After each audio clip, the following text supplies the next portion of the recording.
গল্পটার নাম হচ্ছে আল মুতাকাল্লিমাতু বিল কোরআন, মানে যে নারী সবসময় শুধু কোরআন দিয়ে কথা বলে। আব্দুল্লাহ ইবনে মুবারক অনেক বড় মুহাদ্দিস, হজ করে ফিরতেছেন, হঠাৎ দেখেন এক বৃদ্ধা মহিলা, বয়স্ক মহিলা চাদর গায়ে দিয়ে শুয়ে আছে। তো এটা অনেক বড় একটা কনভারসেশন, আমি কনভারসেশনটা আপনাদেরকে শোনাই। উনি কাছে গেলে যে সালাম দিলেন, আসসালামু আলাইকুম রাহমাতুল্লাহ। সালামের উত্তরে বৃদ্ধা মহিলা স্বাভাবিকভাবে উত্তর না দিয়ে একটা কোরআনের আয়াত তেলাওয়াত করলেন। তেলাওয়াত করলেন সালামুন কাওলাম মির রাব্বির রহিম, মানে দয়াময় প্রতিপালক আল্লাহর পক্ষ থেকে তোমার প্রতিও সালাম। এটা একটা কোরআনের আয়াত, কিন্তু এটা দিয়ে উত্তর হয়ে যায় সালামের। কি বলেন? আচ্ছা গেল। এবার আব্দুল্লাহ ইবনে মুবারক জিজ্ঞেস করলেন মাযা তাসনাঈনা ফি হাযাল মাকান, এখানে কি করেন আপনি, কি করতেছেন একা একা? এই প্রশ্নের উত্তরেও ভদ্রমহিলা একটা কোরআনের আয়াত তেলাওয়াত করে দিলেন। উনি তেলাওয়াত করলেন ওয়ামাই ইউদ্লিল ফালা হাদিয়া লাহ, মানে আল্লাহ যার পথ ভুলায় দেয় তার পথ দেখানোর কেউ নেই। মানে বুঝাইতে চাইলেন আমি পথ হারাই ফেলছি।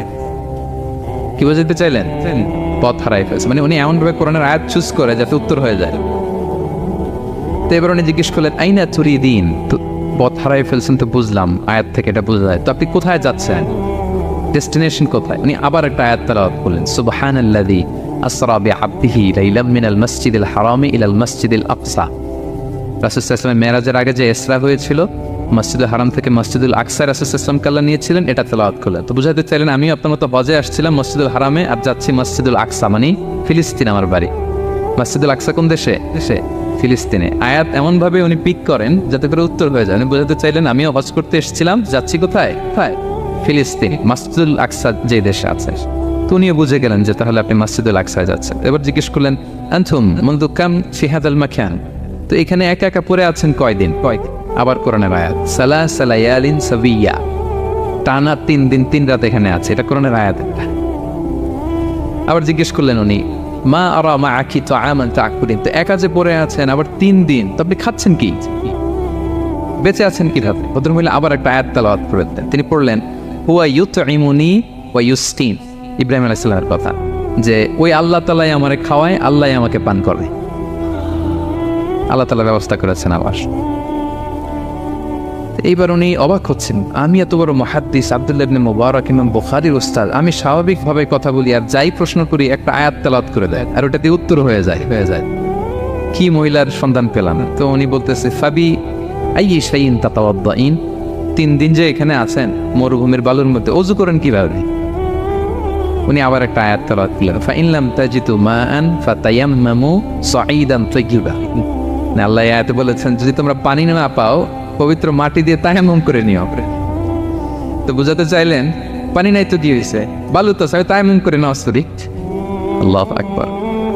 এবার উনি বললেন ইন্না মাইয়া তাআমান আলা তাকুলিন, আমার ব্যাগে তো কিছু খাবার আছে, আপনি কিছু খাবেন?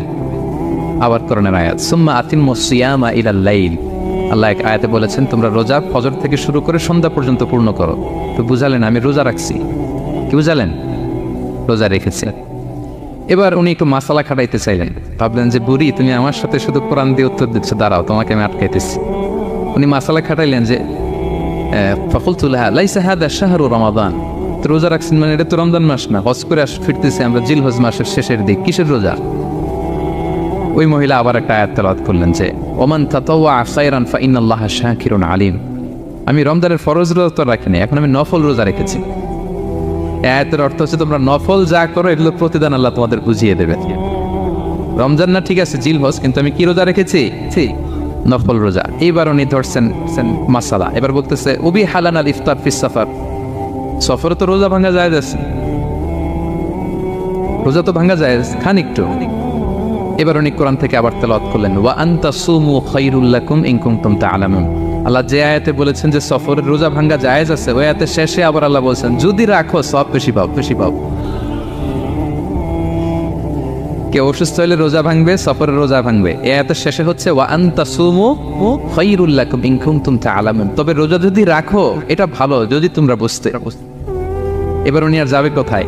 দিশেহারা হয়ে এবার জিজ্ঞেসই করে ফেলছে লিমাদা লা তুকাল্লিমিনি মিসলা মা উকাল্লিমুকি, আচ্ছা মা এবার বলেন আমি আপনার সাথে যেভাবে কথা বলি আপনি এইভাবে কথা বলেন না কেন? কিছু জিজ্ঞেস করলে কোরআনের আয়াত বলেন কেন? আমি কথা বলতেছি আপনি আমার সাথে এভাবে কথা বলেন, কিছু জিজ্ঞেস করলে কোরআনের আয়াত কেন?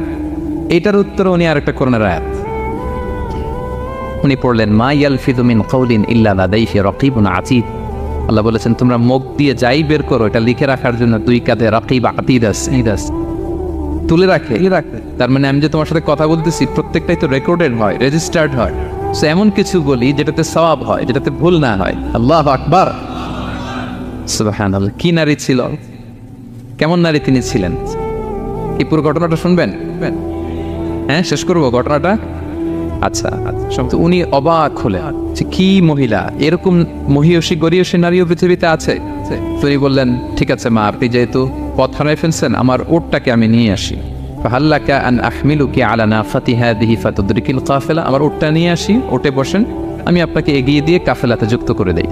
আপনি কি রাজি আমার ওটে বসবেন? আবার কোরআনের আয়াত, ওমা তাফআলু মিন খাইরিন ফাইনাল্লাহা বিহি আলিম। তোমরা যত ভালো কাজ করো আল্লাহ সেটা জানেন, মানে তোমার এই ভালো কাজ আল্লাহ জানেন, আল্লাহ এর প্রতিদান দিবেন। কলা ফানাফতু নাকাতি, আমি ওট বসালাম এবং বললাম ওঠেন। উনি যখন উঠতেছে আমি এভাবে তাকায় আছি, তা আমি যে তাকায় আছি উনি একটা আয়াত তেলাওয়াত করলেন যে কুল্লিল মুমিনিনা ইয়াগুদ্দু মিন আবসারিহিম। এর অর্থ হচ্ছে নবী হে মুমিনদেরকে বলুন তারা যেন পরনারী দিকে তাকায় না থাকে, চোখ যেন নিচে রাখে, তারা যেন চক্ষু অবনমিত করে। মানে বুঝাতে চাইলেন যে আমি তো বেগানা নারী, পরনারী, তা আমি ওটে উঠতেছি, আপনি তাকায়। সে হয়তো তাকায় আছে যে বৃদ্ধা মহিলা উঠতে যদি কষ্ট হয় পড়ে যায়। তো উনি যখন দেখতেছেন তাকায় আছে, উনি বলতেছে ফুল্লিল মুমিনিনা ইয়াগুদ্দু মিন আবসারিহিম। নবী হে বলুন বিশ্বাসীদের তারা যেন চোখ নিচের দিকে করে রাখে। উনি লজ্জা পেয়ে গেলেন। ফাকাদাতু বাসারি, আমি লজ্জায় চোখ নামালাম। এরপর আমি বললাম ইরকাবি ওয়াকাদ আফালতু নাকাতি, ওঠেন। আমি আবার ওটের রশি ধরে টানতে আরম্ভ করলেন। ভদ্রমহিলা উঠেই আবার কোরআনের আয়াত পড়লেন, যেটা আমরা গাড়িতে বা কোনো বাহনে উঠলে করে। তিনি পড়তে আরম্ভ করলেন সুবহানাল্লাযী সাখখারা লানা হাযা ওয়া মা কুন্না লাহু মুকরিনিন ওয়া ইন্না ইলা রাব্বিনা লামুনকালিবুন। প্রশংসা সে আল্লাহ, যে আল্লাহ এই বাহনকে আমাদের জন্য বশীভূত করে দিয়েছেন। তিনি বশীভূত না করলে আমরা তো এটাকে বশীভূত করতে পারতাম না। আপনারা যখন গাড়ি স্টার্ট দিবেন এই দোয়াটা পড়েন তো আপনারা। গাড়ি স্টার্ট দিলে, বিমানে উঠলে, ঘোড়ায় উঠলে, যে কোনো বাহনে উঠলে এটা পড়তে হয়, কোরআনের আয়াত। তো এই বললেন, আমি এবার উঠলাম, ওটের জিমাম ধরে টানতে লাগলাম না, আর একটু হই হই শব্দে ওট চালাতে লাগলাম যাতে করে তাড়াতাড়ি যাওয়া যায়। উনি কোরআনের আয়াত বললেন ওয়াকসিদ ফি মাশিক ওয়াগদুদ মিন সাউতিক। কোরআনের আয়াত মানে তোমার চলার ক্ষেত্রে তুমি মধ্যম পন্থা অবলম্বন করো আর গলার সাউন্ডটা আর একটু ছোট করো। এটা কিন্তু লোকমান হাকিম তার ছেলেকে বলেছিলেন যে বাবা তুমি যখন হাঁটবে মধ্যম পন্থায় হাঁটবে, আর শাউট করবে না, নয়েজ করবে, কণ্ঠটাকে নিচু করবে। এই আয়াতটা উনি পড়ে দিলেন। উনি বুঝাতে চাইলেন আপনি হাজি মানুষ, ফস করে আসছেন, এইভাবে যাচ্ছেন কেন? আপনি স্লোলি যান। ফাজাআলতু আমশি রুয়াইদান ওয়া আতারান্নামু বিশ-শা'র। এরপর আমি আস্তে আস্তে যেতে লাগলাম আর কবিতা আবৃত্তি করতে লাগলাম। আরবদের অভ্যাস ছিল তারা শত শত লাইন কবিতা মুখস্থ পারত। দিনকে দিন মরুভূমিতে চড়তো আর কবিতা পড়তে। তো আমি কবিতা গুনগুন করে কবিতা পড়তেছি আর যাচ্ছি।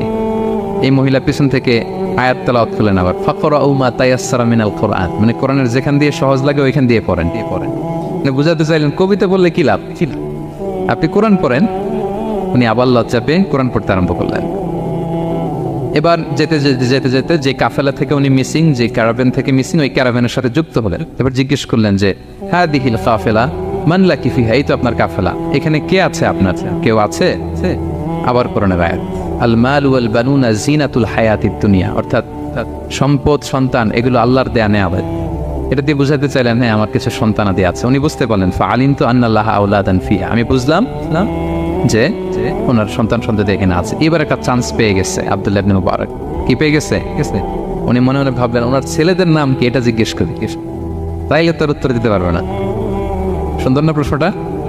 এবার উনি বলতেছে ফাকুলতু লাহা মা আসমাউ আওলাদি, মা এবার একটু বলেন তো আপনার ছেলেগুলোর নাম কি জিজ্ঞেস করলেন।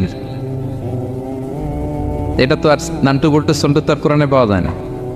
আমরা নাম রাখি কি সল্টু বল্টু কোরআনে আছে? নাই। তো উনি এবার চান্স নিলেন, এবার জিজ্ঞেস করে আপনার ছেলের নাম কি। এইবার আর উত্তর থাকবে না, অনেকক্ষণ আমার সাথে করছে না। তো জিজ্ঞেস করতেছে লাহা ওয়ামা আসমাউ আওলাদিক, আপনার ছেলেদের নাম কি একটু বলেন তো। এই প্রশ্নের উত্তরে উনি 3টা আয়াত তেলাওয়াত করতেন। এতক্ষণ তো একটা, এখন কয়টা? এখন 3 নম্বর গিয়ারে চালাইতেছে। উনি প্রথম আয়াত তেলাওয়াত করলেন ওয়াত্তাখাযাল্লাহু ইব্রাহিমা খলিলা, এরপরে বললেন ওয়া কাল্লামাল্লাহু মূসা তাকলিমা, সবশেষে বললেন ইয়া ইয়াহইয়া খুযিল কিতাবা বিকুওয়া। আল্লাহু আকবার। আমি ইব্রাহিমকে খলিল হিসেবে নিয়েছি, মুসাকে কালিমুল্লাহ বানিয়েছি, এবং ইয়াহিয়াকে বলেছি, হে ইয়াহিয়া তুমি তাওরাত কিতাবকে শক্ত করে ধরো। তার মানে বোঝাতে চাইলেন আমার বড় ছেলের নাম ইব্রাহিম, পরের ছেলের নাম মুসা, ছোট ছেলের নাম ইয়াহিয়া। সুবহানাল্লাহ পড়বেন না? কিনারে ছিলেন। কোরআনের বাইরে যেন যাওয়া না লাগে, কোরআন থেকে ছেলেদের নাম চুজ করে রাখছেন। ছেলেদেরকে ডাকলে এই নামেই ডাকেন। এরপর ছেলেদেরকে ডাকলেন কোরআনের আয়াত পড়ে, ফাবআসু আহাদাকুম বিওয়ারিকিকুম হাযিহি ইলাল মাদিনাতি ফালিয়ানজুর আইয়ুহা আসকা তুআমান ফালিয়াতিকুম বিরিজকিম মিন। এটা সূরা কাহফের একটা আয়াত। গুহাবাসী 7 জন যুবক যখন ঘুমিয়ে পড়েছিল, 309 বছর পরে যখন জেগেছিল, একজনকে টাকা দিয়ে বলেছিল যাও তুমি কিছু খাবার নিয়ে আসো। এই আয়াত বুঝায় তিনি ছেলেদের বুঝাইলেন যে মেহমান আসছে, কিছু নিয়ে আসো খাবার, আপনারা খাওয়াইতে হবে। উনি অনেক হেল্প করছে আমাকে। তো ছেলেরা খাবার নিয়ে আসলো। খাবার দেওয়ার পরে মহিলা আবার কোরআনের আয়াত, কুলু ওয়াশরাবু হানিআম বিমা আসলাফতুম ফিল আইয়ামিল খালিয়া। এটা আসলে আল্লাহ তাআলা জান্নাতীদেরকে বলবেন। আমরা যখন জান্নাতে ঢুকবো আল্লাহ বলবে কুলু ওয়াশরাবু হানিআম বিমা আসলাফতুম ফিল আইয়ামিল খালিয়া। এই দুনিয়াতে এত জুলুম নির্যাতনের শিকার হয়েছে, এত নেক কাজ করেছো, প্রতিদান হিসেবে আজকে জান্নাতের এই নাজ নেয়ামত ভোগ করো। বৃদ্ধ মহিলা এই আয়াতটা বললেন, তার মানে মরুভূমিতে অনেক কষ্ট করেছেন আপনি আমার জন্য, এখন আপনি আমার পক্ষ থেকে এই হসপিটালিটি রিসেপশন, এই আপ্যায়ন গ্রহণ করুন। এবার উনি বলতে আরম্ভ করলেন, ছেলেদেরকে বললেন, কুলতু আল আনা তুআমাকুম আলাইয়া হারাম। এই ছেলেরা, এই খাবার আমার জন্য হারাম, হাত্তা তুখবিরুনি বিআমরিহা, যতক্ষণ না এই মহিলাকে, এর হিস্ট্রি যতক্ষণ না আমার না বলো। আগে বল এই ভদ্র মহিলা কে, কে, কি তার ঘটনা। যতই দেখছি অবাক হচ্ছি, যতই শুনছি অবাক হচ্ছি। কে সে? যাই বলি শুধু কোরআন দিয়ে বলে, ঘটনাটা কি? এবার ছেলেরা বললো, ফাকুলু হাযিহি উম্মুনা, ইনি আমাদের মা। লাহা আরবাউনা সানা, ওনার বয়স 40 বছর। লাম তাতাকাল্লাম ইল্লা বিল কুরআন, জীবনে কোনোদিন কোরআন ছাড়া মুখ দিয়ে অন্য কোনো কথা বলে নাই। মাখাফাতান তাজিল্লা ফায়াসখাতা আলাইহা রহমান, এই ভয়ে যে কোন কথায় আল্লাহ আবার নারাজ হয়ে যায়, আমার কোন কথায় আবার কোন ভুল হয়ে যায়, আমার কোন কথায় আবার রহমান আমার উপর নারাজ হয়ে যায়। এজন্য আমরা আমাদের জন্মের পরে জীবনে আমার মাকে কোরআন ছাড়া কোনো কথা বলতে শুনিনি। অবাক হলেন আব্দুল্লাহ ইবনে মুবারক, ইমাম বুখারীর উস্তাদ। উনি খাবার হাতে নিয়ে এবার বললেন যে উনি তো অনেক আয়াত বললো, এবার আমি একটা আয়াত পড়ি। খাবারটা নিয়ে উনি পড়তে আরম্ভ করলেন। ফাকুলতু, উনি বললেন, আমি বললাম, যালিকা ফাদলুল্লাহি ইউতিহি মাইয়াশা, এটা আল্লাহর বিশেষ অনুগ্রহ, ফজল, এটা আল্লাহ সবাইরে দেয়, যাকে চায় তাকে দেয়। সুবহানাল্লাহ পড়ে।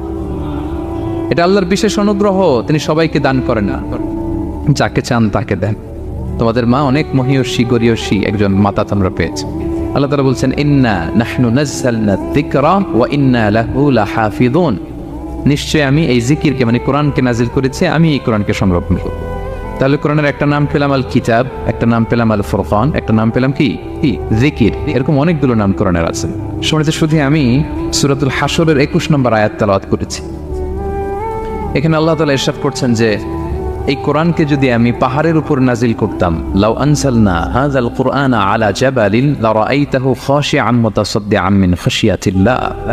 নবী, হে কোরআনকে যদি আমি পাহাড়ের উপর নাজিল করতাম, আপনি দেখতেন আল্লাহর ভয়ে এই পাহাড় ভেঙে চুরে খান হয়ে যেত। এটা এত গরু ভার একটা বাণী কোরআন আল কারীম। পাহাড় ভেঙে যেত। পাহাড় কি চারটেখানে কথা? সুবিশাল পাহাড় আল্লাহ তাআলা পৃথিবীতে সৃষ্টি করে রেখেছেন। আপনারা আলাস্কা পর্বতমালার নাম শুনেছেন? Alaska range, located in USA. যুক্তরাষ্ট্রে একটা মাউন্টেন রেঞ্জ আছে, এটা 600 মাইল লম্বা। কয়শো মাইল? পুরোটাই পাহাড়। এটার নাম হচ্ছে আলাস্কা মাউন্টেন রেঞ্জ। ইউরোপে একটা মাউন্টেন রেঞ্জ আছে, এটার নাম হচ্ছে আল্পস মাউন্টেন রেঞ্জ, এটা 750 মাইল লম্বা। নেপালে একটা পাহাড় আছে, এটার নাম মাউন্ট এভারেস্ট, এটা 8829 মিটার উঁচু। আল্লাহ বলেন এই বিশাল বিশাল পাহাড়। আরব বিশ্বে অনেক বড় পাহাড় আছে, তুর পাহাড়ের চূড়ায় আমি উঠেছিলাম, আরব বিশ্বের সবচেয়ে বড় পাহাড় মাউন্টেন রেঞ্জ। আল্লাহ বলেন এই কোরআনকে যদি আমি তোমাদের উপর নাজিল না করে পাহাড়ের উপর নাজিল করতাম, আলাস্কার উপর নাজিল করতাম, আল্পস পর্বতমালায় নাজিল করতাম, তুর পাহাড়ে যদি নাজিল করতাম, মাউন্ট এভারেস্টের উপর যদি নাজিল করতাম, তাহলে নবী হ্যাঁ আপনি দেখতেন আল্লাহর ভয়ে এই পাহাড়গুলো ভেঙে চূর্ণ বিচূর্ণ হয়ে যেত। কিন্তু সেই কোরআন আল্লাহ কাদের উপর নাজিল করেছেন? আমাদের উপর। সো হিউজ রেসপন্সিবিলিটি, অনেক বড় দায়িত্ব। এই কোরআনকে আমরা বুঝি কিনা, কোরআনকে মানি কিনা, কোরআনের আইন সমাজে চাই কিনা, this is the burning question. নিজেকে নিজে প্রশ্ন করুন যে কোরআনের যে হকগুলো আছে আমরা আদায় করছি কিনা। এটা যেন তেন কোনো বাণী নয়, এটা আল্লাহ তাআলার পাঠানো বাণী, অনেক ভারী অনেক ওজনওয়ালা বাণী। আল্লাহ তাআলা বলছেন ইন্না সানুলকি আলাইকা কওলান সাকিলা, নবী হে আপনার কাছে আমি অনেক ভারী হেভি ওয়েট ওয়ার্ড নাজিল করব, এটা অনেক ওজনের, এটা সিম্পল কোনো বিষয় নয়। এই কোরআন যখন রাসূল সাল্লাল্লাহু আলাইহি ওয়াসাল্লামের উপর নাজিল হতো, প্রচন্ড শীতের রাতে বিষ্ণু সাল্লাল্লাহু আলাইহি ওয়াসাল্লাম ঘামতেন। আম্মা জান আয়েশা বলেন আমরা কম্বল মুড়ি দিয়েও থাকতে পারি না, এত শীত, কিন্তু বিশ্বনবী ঘেমে ঘর্মাক্ত হয়ে একাকার। ওটের উপর বসে থাকা অবস্থা যখন কোরআন নাজিল হতো, ওটগুলো মরুভূমির মধ্যে বসে পড়তো ডিরেক্টলি। কাফেলা চলছে সাইয়েদনা জিবরাইল এসে কোরআন নাজিল করেছেন, কোরআনের ভারে ধপাস করে উট বসে যেত। যায়েদ ইবনে সাবিত রাদিয়াল্লাহু তাআলা আনহু কাতিবুল ওয়াহী, রাসূল সাল্লাল্লাহু আলাইহি ওয়াসাল্লামের সাহাবী। রাসূল সাল্লাল্লাহু আলাইহি ওয়াসাল্লাম একবার যায়েদ রাদিয়াল্লাহু তাআলা আনহুর পায়ের মধ্যে মাথা রেখে শুয়েছিলেন, দীর্ঘক্ষণ শুয়ে থাকলেন। যায়েদ রাদিয়াল্লাহু তাআলা আনহু বলছেন আমার কোনো কষ্টই হচ্ছে না। হঠাৎ করে কোরআন নাজিল হতে লাগলো। কি নাজিল হতে লাগলো? কোরআন। যায়েদ রাদিয়াল্লাহু তাআলা আনহু বলেন দীর্ঘক্ষণ রাসূল সাল্লাল্লাহু আলাইহি ওয়াসাল্লাম আমার পায়ের উপর মাথা রেখে শুয়ে আছেন, কিন্তু আমি টেরি পাচ্ছি না। কিন্তু যখন কোরআন নাজিল হতে লাগলো মনে হলো যে আমার পাটা ভেঙে খান হয়ে যাবে। রাসূল সাল্লাল্লাহু আলাইহি ওয়াসাল্লামের মাথার ওজন এত বেড়ে গেল, আমি আর রাসূল সাল্লাল্লাহু আলাইহি ওয়াসাল্লামকে রাখতেই পারছি না আমার পায়ের উপর। ইন্না সানুলকি আলাইকা কওলান সাকিলা, নবী হে আমি অনেক ভারী হেভি ওয়েট ওয়ার্ডের কোরআন আপনার কাছে নাজিল করব। সো কোরআনটা এটা অনেক সম্মানিত একটা বাণী, আল্লাহ তাআলার বাণী, অনেক ভারী একটা বাণী। এটা পাহাড় সইতে পারে না, পাহাড় ভেঙে চূর্ণ বিচূর্ণ হয়ে যেত, সে কোরআনকে আল্লাহ তাআলা আমাদের উপর নাজিল করেছেন। সো আমাদের হিউজ রেসপন্সিবিলিটি, অনেক বড় দায়িত্ব যে এই কোরআনকে মেনে চলা, কোরআন পড়তে জানা, কোরআনের অর্থ বোঝা এবং কোরআনের নীতিমালাগুলো আমাদের সমাজে বাস্তবায়ন করা। তো আমরা বলেছি যে আমরা কোরআন দিয়ে আজকে কোরআনের পরিচয় নিব। কোরআনকে জিজ্ঞেস করবো যে কোরআন তুমি তোমার পরিচয় দাও। আমরা কিছু প্রশ্ন করবো, দেখবেন কোরআন অবলীলায় উত্তর দিয়ে দিচ্ছে। আমরা যদি কোরআনকে জিজ্ঞেস করি যে কোরআন তুমি যে পৃথিবীতে এসেছো তোমার হিস্ট্রিটা বলো, কবে আসলা, কবে নাজিল হয়েছ? কোরআন বলবে শাহরু রমাদান আল্লাযী উনজিলা ফীহিল কুরআন, আমি রমাদান মাসে এসেছি, যেন তেন মাসে আসি। কোরআনকে যদি আমরা প্রশ্ন করি যে কোরআন রমাদান তো 29 দিন বা 30 দিন, তো এই 30 দিনের বা 30 রাতের কোন দিন বা কোন রাতে এসেছ? কোরআন বলবে ইন্না আনজালনাহু ফি লাইলাতুল কদর, আমি কদরের রাতে এসেছি। সুবহানাল্লাহ বিহামদি। ওমা আদরাকা মা লাইলাতুল কদর, কে তোমাকে জানাবে কদর কি? লাইলাতুল কদরি খায়রুম মিন আলফি শাহর, কদরের রাত 1000 মাসের চেয়েও সেরা। রাসূল সাল্লাল্লাহু আলাইহি ওয়াসাল্লাম আফসোস করতেছেন, আল্লাহ বনি ইসরাইলের লোকেরা হায়াত পাইছে 1000 বছর 1500 বছর, এত ইবাদত করছে, আমার গুনাহগার উম্মতের কি হবে? আমার গুনাহগার উম্মত তো 60-70 মধ্যে মরে শেষ। আমার উম্মতি মা বাইনা 60 ইলা 70, আমাদের গড় বয়স কত? 60 থেকে 70। আল্লাহ বলেন চিন্তা করো না, লাইলাতুল কদর খায়রুম মিন আলফি শাহর, তোমার গুনাহগার উম্মতের জন্য আমি কদরের রাত দিয়েছি 1000 মাসের চেয়ে সেরা। তাহলে কোরআনের হিস্ট্রি আমরা জেনে গেলাম। রমাদানে আসছে, রমাদানের কোন রাতে আসছে?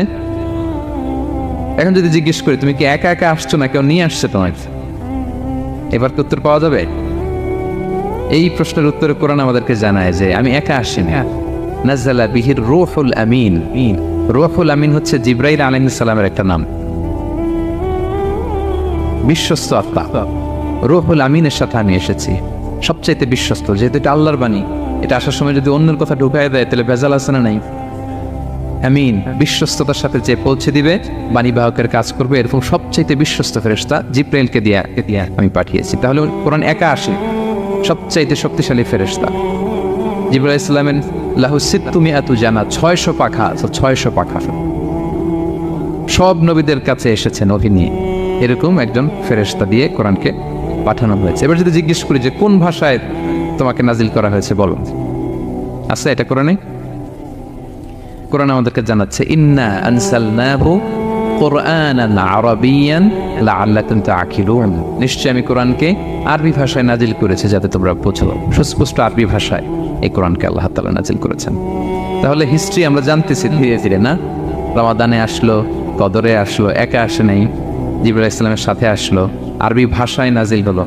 এবার যদি জিজ্ঞেস করি যে তুমি যে আসলা, তোমাকে যে আমাদের তেলাওয়াত করতে হবে, তো এই তেলাওয়াত করার গাইডলাইনটা কি, কিভাবে তেলাওয়াত করব, তেলাওয়াত করার সিস্টেমটা কি, এটা যদি আমাদেরকে একটু বলতে। তো কোরআন এই প্রশ্নের উত্তরে প্রথমে আমাদেরকে বলে যে আমাকে যদি আবৃত্তি করতে চাও, তেলাওয়াত করতে চাও, প্রথম গাইডলাইন হচ্ছে লা ইয়ামাসসুহু ইল্লাল মুতাহহারুন। এর অর্থ হচ্ছে পবিত্র ছাড়া কেউ এই কোরআনকে স্পর্শ করতে পারে না। যদিও এটা দিয়ে লাউহে মাহফুজের কথা বলা হয়েছে, ফেরেশতাদের কথা, কিন্তু বিষ্ণু বলেছেন লা ইয়ামাসসুহু ইল্লা তাহির, পবিত্রতা ছাড়া কোরআন ধরা যায় না। তাহলে কোরআন তেলাওয়াতের প্রথম গাইডলাইন কি? পবিত্রতা। অজু করতে হবে, ডোন্ট টাচ মি উইদাউট অ্যাবলুশন। কোরআন আপনাকে অর্ডার করবে অজু ছাড়া আমাকে টাচ করা যাবে না। আচ্ছা, অজু করলেন, তারপরে কি শুরু করে দিতে পারবেন? না। কোরআন বলে ফাইদা ক্বারাতাল কুরআনা ফাস্তাইদ বিল্লাহি মিনাশ শাইতানির রাজিম। কোরআন পড়ার আগে তোমার যে সুস্পষ্ট দুশমন ওই শয়তানের ব্যাপারে আল্লাহর কাছে পানাহ চেয়ে নাও। মানে পড়ো আউযু বিল্লাহি মিনাশ শাইতানির রাজিম বিসমিল্লাহির রহমানির রহিম। তাহলে অজু করলেন, আউযু বিল্লাহ বললেন, বিসমিল্লাহ বললেন। এবার কি করতে হবে? এবার কোরআন বলছে যেমন মনে চায় তেমন পড়া যাবে না। তুমি গানের সুরে, ব্যান্ডের সুরে, হিপ হপ সুরে কোরআন পড়বা, এটা আল্লাহ কবুল করবে না। কোরআন বলছে ওয়ারাত্তিলিল কুরআনা তারতিলা। তারতিলের সাথে কোরআন পড়তে হবে, ধীর স্থির ভাবে কোরআন পড়তে হবে। তারতিল, আপনারা যারা কোরআন পড়বেন তারতিলের সাথে পড়বেন। What is তারতিল? আনাস রাদিয়াল্লাহু তাআলা আনহুকে জিজ্ঞেস করা হয়েছিল তারতিল কি, নবী কিভাবে তেলাওয়াত করতেন? তিনি বলেছিলেন ইয়ামুদ্দু বিহা সাওতাহু মাদ্দান। বিষ্ণু ইসলাম প্রতিটি আয়াত টেনে টেনে পড়তেন, এভাবে টেনে টেনে পড়তেন। আবার বিষ্ণু ইসলামের স্ত্রী উম্মে সালামা রাদিয়াল্লাহু তাআলা আনহা তিনি বলতেন ইয়াকাত্তিউ কিরাআতাহু আয়াতান আয়াতান। বিষ্ণু ইসলাম প্রতিটি আয়াত শেষে থামতেন, এক আয়াত পড়ে থেমে আরেক আয়াত, আবার থেমে আরেক আয়াত। আলহামদুলিল্লাহি রাব্বিল আলামিন আর রহমানির রহিম মালিকি ইয়াউমিদ্দিন। দেখেন টেনে টেনেও পড়লাম, আবার প্রতিটা আয়াত শেষে থামলাম। This is তারতিল। ওয়ারাত্তিলিল কুরআনা তারতিলা। এভাবে টেনে টেনে প্রতি আয়াত শেষে থেমে থেমে পড়ার নাম তারতিল। এভাবে পড়তে হবে। তো পড়ার গাইডলাইন কি বললাম? প্রথমে কি করতে হবে? অজু করতে হবে, পবিত্রতা। এরপরে আউযু বিল্লাহ বিসমিল্লাহ পড়তে হবে। এরপরে কিভাবে পড়তে হবে? তারতিলের সাথে। কথা কি বুঝতে পারতেছেন সবাই? বিরক্ত হচ্ছেন না তো আপনারা?